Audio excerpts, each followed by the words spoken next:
Mean राशि वाले बंधु, स्वागत है आप सभी का, हृदय से अभिनंदन है मीन मंथन यूट्यूब चैनल में। तो मीन राशि वालों जरा ध्यान से सुनिए। 15 जून से पहले पहले आपको रहना होगा बेहद सावधान, जब तक कि सूर्य देवता का राशि परिवर्तन नहीं हो जाता है अपनी ही मित्र राशि मिथुन राशि में। जी हाँ बंधुओं, उससे पहले पहले आपको रहना होगा बेहद सावधान, क्योंकि मंगल का राशि परिवर्तन अत्यंत तीव्र होने जा रहा है सूर्य देवता की ही राशि सिंह राशि में। राहु अपनी कुंभ राशि में बैठे हैं, मित्र की राशि में बैठे हैं, अति तीव्र हो जाते हैं। इसी के साथ साथ अन्य ग्रहों की भी चाल कुछ इस प्रकार की संकेत कर रही है कि आपके जीवन में कुछ अनिष्ट हो सकता है, नकारात्मक हो सकता है, आपके जीवन को बर्बाद करने की स्थिति बन सकती है। जी हाँ बंधुओं, देखो जो ग्रह नक्षत्र कहते हैं हम तो वही कहेंगे।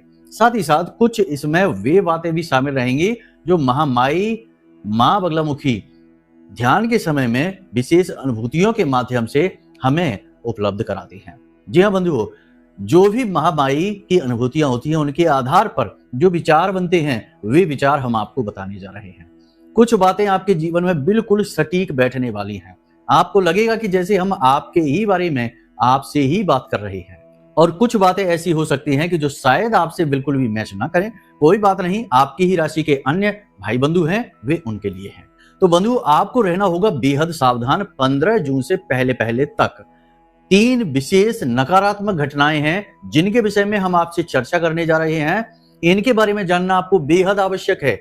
यदि आप इनके बारे में नहीं जानेंगे तो अनजाने में आप बहुत बड़ी मुसीबत में फंस जाएंगे। जी हाँ बंधुओं, देखिए ज्योतिष की यही खूबसूरती है कि कहाँ जीवन में रुकावट आने वाली है, कहाँ स्पीड ब्रेकर आने वाला है, कहाँ रास्ते में खड्डा है, परेशानी आने वाली है, इसके विषय में आपको पहले ही बता देता है। पूर्व अनुमान की पूरी शक्ति ज्योतिष के पास है, जो लगभग पूरी तरह से सटीक ही होती है। आपको आज हम 15 जून तक का पूरा रोड मैप देने जा रहे हैं, सावधानियों के बारे में बताने जा रहे हैं, घटनाओं के बारे में बताने जा रहे हैं, शुभ अशुभ सब के विषय में चर्चा करेंगे। साथ ही साथ छोटे छोटे उपाय और क्रियाओं की भी चर्चा करते चलेंगे, जिससे आपको नकारात्मक घटनाओं से बचने का मौका लगे, आपको ज्ञान मिले कि आप कैसे इन घटनाओं से बच सकते हैं। देखिए, सकारात्मक घटनाओं के विषय में चाहे आप जाने या ना जाने, लेकिन नकारात्मक घटनाओं के विषय में जानना अत्यंत अनिवार्य होता है, क्योंकि वहीं से जीवन एक दूसरा ही मोड़ ले लेता है जो बर्बादी की ओर जाता है। बाद में फिर पछताने से कुछ नहीं होता, अपनी कुंडली दिखाने से कुछ नहीं होता। जब लॉस हो गया, घाटा हो गया या रिश्ते नातों में भयंकर तनाव हो गया, अलगाव की स्थिति हो गई, फिर कुंडली दिखाने का भी लाभ क्या है। जो एक बार चला गया सो चला गया, चाहे धन दौलत हो, चाहे कोई इंसान या रिश्ता है। तो पहले ही जान जाओ इन सब स्थितियों को और सावधान सतर्क होकर चलो, वह ज्यादा बेहतर है। इसीलिए तो यह कहावत बनी है कि अब पछताए होत क्या, जब चिड़िया चुग गई खेत। तो फिर पछताने से बेहतर है कि पहले से ही सावधानी बरतते हुए चले। तो बस यही विशेष ज्ञान, महाज्ञान आपको इस कार्यक्रम के माध्यम से हम देने जा रहे हैं, जो पहले ही आपको अलर्ट कर देगा कि कहाँ धोखा है, कहाँ गड़बड़ है, कहाँ परेशानी है, कहाँ संभल कर चलना है। तो बस बंधु, अंत में आपको हम महामाई की कृपा कैसे प्राप्त होगी, ग्रहों के उपाय कैसे करने हैं, कुछ ऐसे विशेष महा उपाय बताएंगे जो आपके जीवन की समूल समस्याओं का नाश करेंगे, नकारात्मकता को हटाकर। अंत में हम आपको एक ऐसा विशेष उपाय भी बताएंगे जो आपके जीवन में रुपए, पैसे, धन दौलत और खुशियों को आकर्षित करेगा, साथ ही नेगेटिव कैसी भी स्थिति क्यों ना हो उसे मिटा डालेगा। तो आपको कार्यक्रम को अंत तक देखना है, सारी बातों को समझ लेना है। चलिए अपने मूल विषय को शुरू करते हैं। महामाई को याद करते हुए कमेंट बॉक्स में पूरे भक्ति भाव के साथ लिख डालिए, जय मां भद्रकाली कृपा करो। महामाई निश्चित तौर पर आपके ऊपर कृपा करेंगी, हमें पूर्ण विश्वास है। चलिए बंधु, यदि माई के लिए मन में भाव गहरा है तो फिर यह भी लिख देना कि मैं भी माई के परिवार का हिस्सा हूं, क्योंकि ये जो कार्यक्रम है यह महामाई के धाम से प्रसारित हो रहा है और धाम से जुड़ने का, माई के परिवार का हिस्सा बनने का यह अवसर खुद चलकर आपके पास आया है, इसे जाने नहीं देना है। तो चलिए बंधु, अपने अब मूल विषय को शुरू करते हैं। प्यारे मित्रों, हमारे अत्यंत प्रिय और परम पूज्य अमिताचार्य जी के पास मां बगलामुखी और मां भद्रकाली की साधनाओं का वर्षों का अनुभव है और माता रानी की इनके ऊपर पूर्ण कृपा और सिद्धि है। आचार्य जी ने अपने सटीक कुंडली विश्लेषण और श्रेष्ठतम उपायों के माध्यम से हजारों लोगों के जीवन को खुशियों से भरा है। आचार्य जी का कुंडली विश्लेषण और उपाय करवाने का तरीका इतना अद्भुत है कि जीवन के हर एक दुख और कष्ट का कारण जड़ से ही समाप्त हो जाता है। फिर समस्या चाहे जैसी भी हो, कर्जा बहुत बढ़ गया हो, व्यापार चल नहीं रहा हो, बीमारियों में आप बर्बाद हो चुके हो, रिश्तों में प्रेम समाप्त हो चुका हो, या फिर नौकरी ही ना मिल रही हो, विवाह में देरी होती हो, कैसी भी समस्या हो, इन समस्याओं का कारण क्या है, कौन सी महादशा परेशान कर रही है, कौन सा दोष लगा हुआ है, सब कुछ आचार्य जी इतना सटीक बताते हैं कि वर्षों वर्ष के दुख कुछ ही दिनों में समाप्त हो जाते हैं। अगर आपके जीवन में भी कोई ऐसी संकट की घड़ी है तो यही सही समय है जब आप पूज्य आचार्य जी के हाथों से अपनी कुंडली का विश्लेषण करवाएं और वर्षों से चल रहे दुखों और संकटों के इस चक्र से बाहर निकल जाए। प्यारे मित्रों, अभी वीडियो में दिए गए नंबरों पर फोन करिए और अपनी कुंडली का श्रेष्ठतम आकलन करवा डालिए। जिंदगी बदलने का यह सबसे बड़ा मौका हाथ से मत जाने दीजिएगा। जय माई की, महामाई आपका कल्याण करे। देखिए, जून का महीना जैसे ही प्रारंभ हो रहा है, शुरुआत में आपके दिमाग में नकारात्मकता सी हावी रहेगी। आपको ऐसा महसूस होगा जैसे कि आपके जीवन में जो कष्ट हैं, जो तकलीफें हैं, परेशानियां हैं, वे मिटने वाली नहीं हैं। आप चाहे कुछ भी कर लेना, चाहे कितने ही प्रयास कर लेना। कहने का मतलब यह है कि कहीं ना कहीं निगेटिव स्थिति हावी होने वाली है, मन में नकारात्मकता भरी रहेगी। आपका जो मोरल है, ये जो कहे कि हौसले हैं, थोड़े से पस्त नजर आएंगे। शरीर में भी ऊर्जा की कमी आपको महसूस होगी, क्योंकि जब मन ही खराब है तो शरीर तो अपने आप ही खराब हो जाता है। काम करने की इच्छा नहीं होगी, स्थूलता शरीर में बढ़ेगी और भारीपन मन में भी और शरीर में भी महसूस होगा। ये नेगेटिव स्थिति रहने वाली है 5 से 7 जून तक। देखिए, 6 जून को बुध का गोचर हो रहा है, 7 जून को मंगल का गोचर हो रहा है। बुध का गोचर और मंगल का गोचर दोनों ही अच्छे हैं, नकारात्मक नहीं है, दोनों ही देवग्रह हैं। लेकिन इनके गोचर के साथ साथ आपको हम बता दें कि कहीं ना कहीं निगेटिव स्थितियां भी बहुत स्ट्रांग बनी हुई हैं। शनि का राशि परिवर्तन कर लें, चाहे राहु की राशि परिवर्तन की चर्चा कर लें, दोनों ही निगेटिव स्थितियां बना रही हैं और राहु को अति तीव्र बना रही हैं। तो जब पहले से ही निगेटिव स्थिति हावी है तो शुभ ग्रहों के राशि परिवर्तन का भी लाभ कहीं ना कहीं निगेटिव स्थिति को ही उत्पन्न कर देता है। तो बस इसी स्थिति के बारे में हम आपसे चर्चा कर रहे हैं। हालांकि 6 और 7 तारीख के बाद जून में पॉजिटिव एनर्जी आपके मन में आएगी, शरीर में ऊर्जा का प्रवाह तेज होगा, काम करने का जोश जुनून मन में उत्पन्न होने लगेगा। जिस काम के बारे में आपने सोच रखा है, लंबे समय से वह काम पेंडिंग पड़ा हुआ है, उसमें गति आ जाएगी और आपके मन में नए नए विचार उत्पन्न होने लगेंगे, जोश उत्पन्न होने लगेगा। कुछ करने का, कुछ प्राप्त करने की हौसला और उम्मीदें आपके मन में बनने लगेंगी। कहने का मतलब यह है कि निगेटिव स्थिति 6-7 जून तक रहेगी, उसके बाद पॉजिटिव एनर्जी आनी शुरू हो जाएगी। मंगल की सकारात्मक ऊर्जा आपको धीरे धीरे मनोबल बढ़ाने लगेगी, शरीर में ऊर्जा का प्रवाह तेज होने लगेगा, रोग दोष भी दूर होने शुरू हो जाएंगे। फिर भी आपको सावधान अवश्य रहना है, सतर्क रहने की आवश्यकता है, क्योंकि धोखा होने की पूरी उम्मीद है। कोई कीमती सामान आपका चोरी हो सकता है, कोई व्यक्ति आपको धोखा दे सकता है, आपके साथ किसी प्रकार की ठगी हो सकती है। तो पैसे रुपए के लेन देन को लेकर आपको संभल कर रहना है। 15 जून तक की बात हम कर रहे हैं, उसके बाद फिर बताएंगे कि क्या क्या करना है। फिलहाल पैसे रुपए के लेन देन को लेकर संभल कर रहना है, अपनी कीमती सामान, कीमती चीजों को बहुत संभाल कर रखना है, यूं ही लापरवाही नहीं दिखानी है वरना नुकसान हो जाएगा। इसी के साथ साथ किसी काम धंधे व्यापार में यदि आप आगे बढ़ना चाहते हैं तो बढ़िया मौका अच्छा है, तरक्की होगी, ग्रोथ होगी, लेकिन जोखिमों के विषय में भी चर्चा करना बेहद आवश्यक है। इसके विषय में भी विचार अवश्य कर लेना, हद से ज्यादा बड़े जोखिम आपको नहीं लेने हैं। हालांकि जब आप काम करने चलेंगे उस समय एकाग्रता तो मन में रहेगी ही, लेकिन बीच बीच में आपका ध्यान भटकेगा जरूर। कुछ ना कुछ ऐसी घटनाएं, ऐसी बातें आपके आसपास चलती रहेंगी जो आपके ध्यान को भटकाएंगी, आपके काम से एकाग्रता आपकी कम होगी। ये अच्छी स्थिति नहीं रहेगी। जैसे कि कोई विशेष बात चल जाएगी जिससे भावनात्मक तौर पर आप टूटेंगे, कोई आपका ही अपना व्यक्ति कुछ ऐसा कह देगा, कुछ ऐसा करेगा जिसकी वजह से आप इमोशनली थोड़े से डिस्टर्ब हो जाएंगे, जिससे आपके काम के ऊपर से ध्यान हटेगा, या फिर कहीं किसी से विवाद हो सकता है, तनाव की स्थिति हो सकती है, या कोई लॉस, कोई अचानक से धोखा आपको मिल सकता है, छोटा मोटा हादसा, दुर्घटना भी हो सकती है। स्थिति चाहे कोई भी बनेगी, लेकिन इन स्थितियों की वजह से आपके काम के ऊपर से ध्यान जरूर भटकेगा। एक और विशेष बात कि आपके घर के किसी बड़े बुजुर्ग की सेहत खराब हो सकती है, बात बिगड़ सकती है, हॉस्पिटल तक पहुंच सकती है। ऐसी स्थिति बन सकती है तो घर के बड़े बुजुर्गों का ख्याल रखना बेहद आवश्यक है। स्वास्थ्य पर नजर अवश्य रखें कि चल क्या रहा है उनके जीवन में, किस प्रकार की स्थितियां बनी हुई हैं। बेहद आवश्यक रहेगा इस बात को जानना और देखना भी। इसी के साथ साथ आपको हम बता दें कि 15 जून तक आपको ऊंचे स्थानों पर सोच समझ कर जाना है और जोखिम वाहन चलाते समय, किसी से चर्चा करते समय, किसी भी प्रकार के लेन देन को करते समय जोखिम नहीं लेना है। यानी कि सोच समझकर बोलना है, बिना सोचे समझे किसी से कुछ कह देंगे, झगड़ा हो जाएगा, विवाद हो जाएगा। पैसा बिना सोचे समझे खर्च कर देंगे, पैसा फंस जाएगा, अटक जाएगा। वाहन आदि बिना सोचे समझे चलाएंगे, लापरवाही दिखाएंगे तो दुर्घटना, हादसा हो जाएगा। मतलब कि 1 से लेके 15 जून तक आपको अलर्ट रहना है, सतर्क रहना है, यह बेहद आवश्यक है, अनिवार्यता है।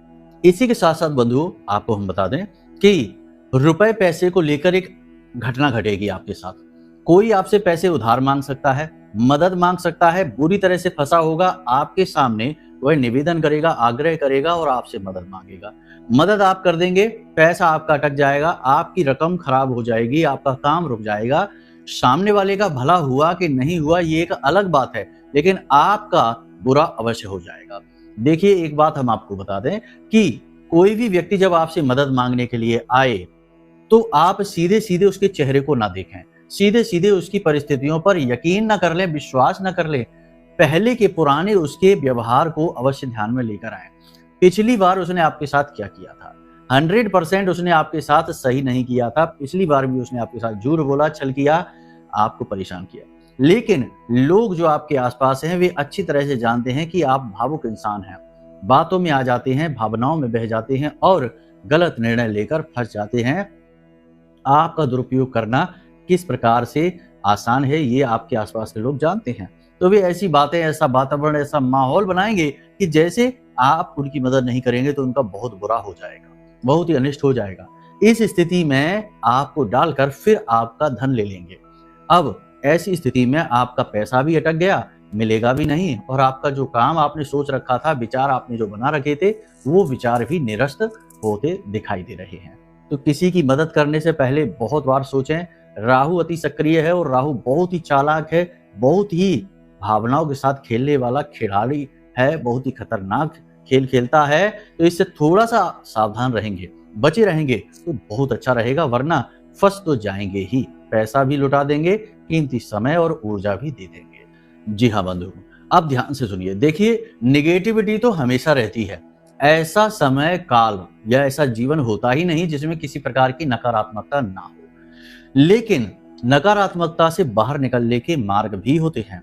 सबसे अच्छा मार्ग आपको हम बता दें कि आप किसी धार्मिक स्थान, जैसे कि कोई मंदिर है, कोई तीर्थ स्थल है, उससे आप जुड़ जाइए। कोशिश करिए कि यदि आपके आसपास ही कोई नजदीक मंदिर है तो प्रतिदिन मंदिर हो आया करिए।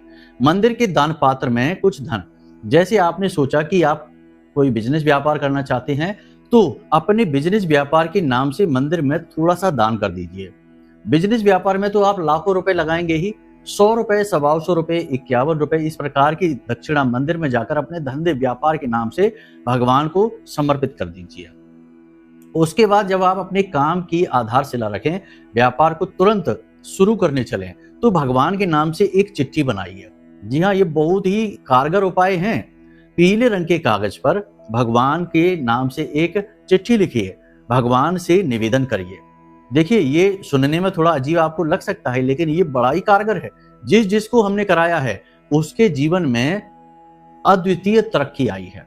तो आपको पीले कागज पर भगवान के लिए चिट्ठी लिखनी है, भगवान से निवेदन करना है कि हे प्रभु, हम आपकी शरण में हैं, हम इस तरह काम करने जा रहे हैं और आपकी निगरानी में, आपकी शरण में रहकर इस कार्य को करना चाहते हैं और हमें उम्मीद है कि आप हमारा इसमें साथ अवश्य देंगे। हमारा निवेदन, हमारा आमंत्रण स्वीकार करिए कि हमारी रक्षा करिए, हमारे साथ रहिए।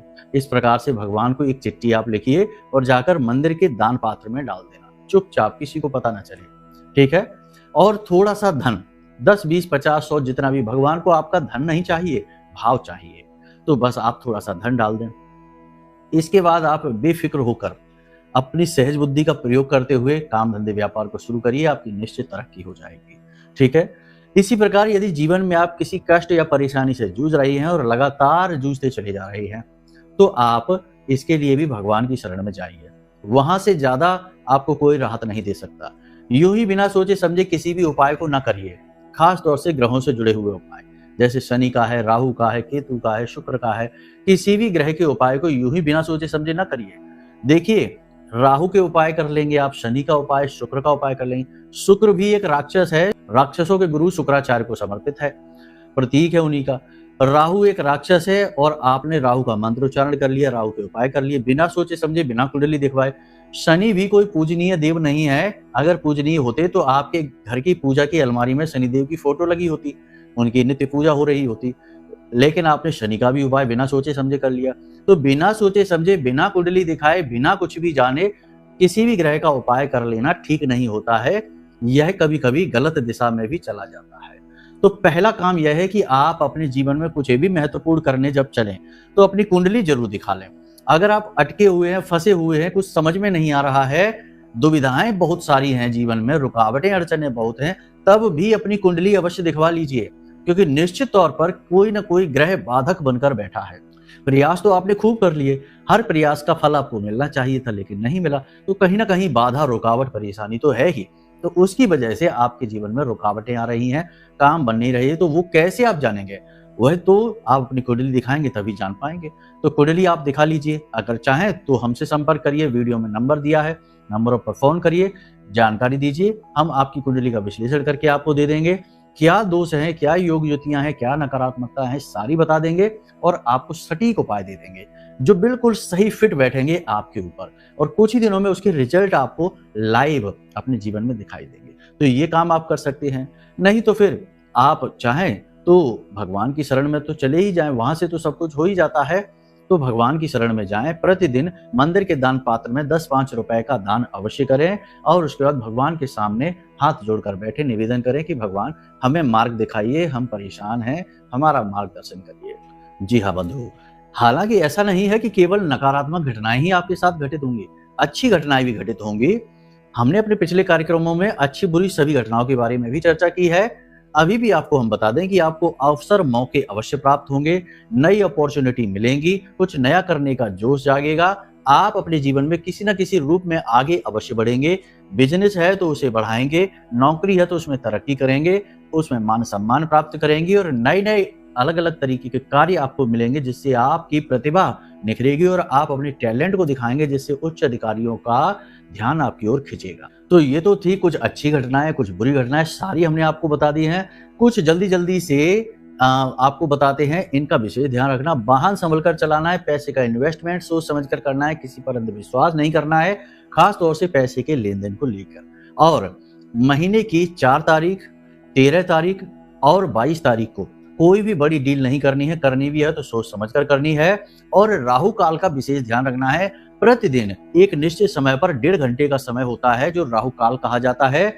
लिस्ट हमने वीडियो में दे रखी है, इस लिस्ट को आप देख लीजिए, इसका स्क्रीनशॉट ले लो, नोट कर लो और दिन में कोई भी महत्वपूर्ण कार्य, कोई भी निर्णय लेते समय एक बार लिस्ट में चेक कर लो कि कहीं अभी राहु काल तो नहीं चल रहा है, क्योंकि राहु काल में कोई भी महत्वपूर्ण कार्य नहीं किया जाता है, वरना कार्य असफल हो जाता है, चाहे आप चाहें या ना चाहें, चाहे कितनी ही मेहनत करें। ठीक है, तो राहु काल का विशेष ख्याल रखना है। अब एक सबसे महत्वपूर्ण कार्य आपको हम बता देते हैं, इसे आप चाहे जब से करना शुरू कर दीजिए। मंगलवार के मंगलवार इस उपाय को करिए। आप देखो, मंगल की ऊर्जा आपको बहुत आगे तक ले जा सकती है। पूरा वर्ष मंगल को समर्पित है, तो मंगल का जो राशि परिवर्तन है वह आपके जीवन में चमत्कारी परिणाम लेकर आएगा। तो आपको क्या करना है, ध्यान से सुनिए। किसी भी मंगलवार के दिन से आप हनुमान जी को चोला चढ़ाना शुरू करिए।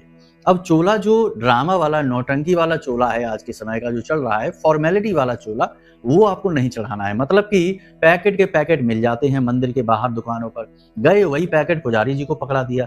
अब पता नहीं चोला चढ़ा कि नहीं चढ़ा, और आपने हनुमान चालीसा पढ़ा, दीपक जलाया और प्रसाद चढ़ा के भाग आए। आपने सोचा चढ़ गया चोला, लेकिन ये कोई चोला नहीं है, यह चोला चढ़ाने की फॉर्मेलिटी है। चोला कैसे चढ़ेगा आप इसे ध्यान से समझिए और यह चोला फलित होगा। याद रखना कि हनुमान जी को चोला चढ़ाने की विधियां भी अलग अलग हैं। जब शनिदेव को संतुष्ट करने के लिए, यानी शनि को पॉजिटिव करने के लिए चोला चढ़ाया जाता है, तो हनुमान जी के पैरों की तरफ से चोला चढ़ता है।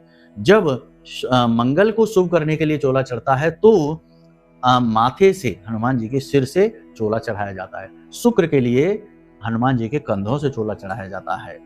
और राहु को भी अनुकूल करने के लिए हनुमान जी के कंधों से ही चोला चढ़ाया जाता है। तो चोला चढ़ाने की भी विधि अलग अलग होती है और चोला एक बेहद व्यक्तिगत गतिविधि है। यह इस तरह की फॉर्मेलिटी वाली विधि नहीं है। तो क्या करना है आपको ध्यान से समझिए। अपने आसपास एक हनुमान जी का ऐसा मंदिर ढूंढिए जहां भीड़ भाड़ कम रहती हो और थोड़ी शांति रहती हो और तामझाम बड़े बड़े ना हो। मूर्ति को आप आराम से स्पर्श कर सकते हो। तो आपको चोला घर से बनाकर ले जाना है, यानी चमेली का तेल ले जाना है, जो सिंदूर हनुमान जी के पूरे शरीर पर लगता है, बंधन लगता है, वो लेकर जाना है, श्रृंगार के वस्त्र लेकर जाने हैं, धूप दीप नैवेद्य वगैरह सब लेकर जाना है हनुमान जी को प्रसाद, और एक पान का बीड़ा अवश्य लेकर जाना। हनुमान जी को पान का बीड़ा बेहद प्रिय है। फिर जाकर आपको हनुमान जी को चोला चढ़ाना है। उनके मस्तक से चोला चढ़ाइए। सबसे पहले उनके मस्तक का श्रृंगार करिए, सिंदूर का लेपन करिए, फिर पूरे शरीर पर लेपन करिए, फिर उनके शरीर पर आप वस्त्र वगैरह अर्पित करिए, जनेऊ चढ़ाइए, जनेऊ जरूर चढ़ाना हनुमान जी को, और उसके बाद पान का बीड़ा चढ़ाइए, फिर धूप दीप नैवेद्य पंचोपचार से उनकी पूजा करिए। ये है चोला चढ़ाने की सही विधि। और वहीं पर बैठकर कम से कम 7 बार हनुमान चालीसा का पाठ करिए और 1 बार बजरंग बाण का पाठ करिए। ये चोला चढ़ाने की विधि है। अब इस विधि से चोला चढ़ाएंगे तो वो फलित होगा और 100% लाभ देगा। तो इस पूरे जून के महीने हम आपको कहना चाहेंगे कि आप प्रति मंगलवार हनुमान जी को चोला अवश्य चढ़ाइए, इसी विधि से चढ़ाइए और चमत्कार होते हुए अपने जीवन में खुद देखिए। ठीक है, तो उम्मीद करते हैं सारी बातें आपने समझ ली हैं, भली बुरी सारी बातें हमने आपको बताई हैं। इन बातों को यदि जीवन में उतारेंगे तो 100% मुसीबतों से तो बचेंगे ही, नए अवसरों को प्राप्त करके खूब तरक्की भी करेंगे, और यही हमारा उद्देश्य है। महामाई की पूजा की विशेष सामग्री यदि आप चाहते हैं तो वीडियो में दिए गए नंबरों पर फोन करिए, व्हाट्सएप नंबर पर मैसेज करिए। यहां से आपको फ्री ऑनलाइन सामग्री माई की मां बगलामुखी की भेज दी जाएगी। उसे आप प्राप्त करिए और उसे उपयोग करना शुरू करिए। कैसे प्रयोग करने हैं सारी चीजें बताई गई हैं, और चमत्कार देखिए कैसे दुख दूर होते हैं। कलयुग में सबसे जल्दी प्रसन्न होने वाली देवी और सारे धन वैभव सुख ऐश्वर्य देने वाली देवी मां बगलामुखी हैं। उनकी शरण में आ जाइए, आपका उद्धार हो जाएगा। तो चलिए बंधु, उम्मीद करते हैं आज के इस कार्यक्रम की बातें आपको समझ में आई हैं, ये आपके उपयोगी होंगी, आपके जीवन में उद्धार लेकर आएंगे। अब यदि कुंडली विश्लेषण कराना है या कुछ और जानना है तो नंबर वीडियो में है, इन नंबरों पर फोन करिए। आपका कुंडली का विश्लेषण करके हम आपको दे देंगे, आपका उद्धार हो जाएगा। चलिए बंधु, आज के इस कार्यक्रम को यही विराम देते हैं। हमेशा हंसते रहिए, मुस्कुराते रहिए, सकारात्मक रहिए, महामाई पर अपनी आस्था और विश्वास बनाकर रखिए, क्योंकि आपका उद्धार तो वहीं से होना है। तो प्रेम से बोलिए जय माई की। हमारे प्रिय और परम पूज्य आचार्य जी ने अपनी साधनाओं के अनुभवों पर आधारित शक्तिशाली उपाय और क्रियाओं के माध्यम से हजारों लोगों के जीवन को पूरी तरह से बदला है। आचार्य जी के द्वारा बताया गया हर एक उपाय इतना सटीक और कारगर होता है कि जो भी इसे पूरे भाव के साथ कर लेता है उसे साक्षात महामाई की कृपा और आशीर्वाद प्राप्त हो जाती है। इसलिए निसंकोच इन उपायों को पूरे भाव के साथ करिए, आपका कल्याण होगा। जय माई की।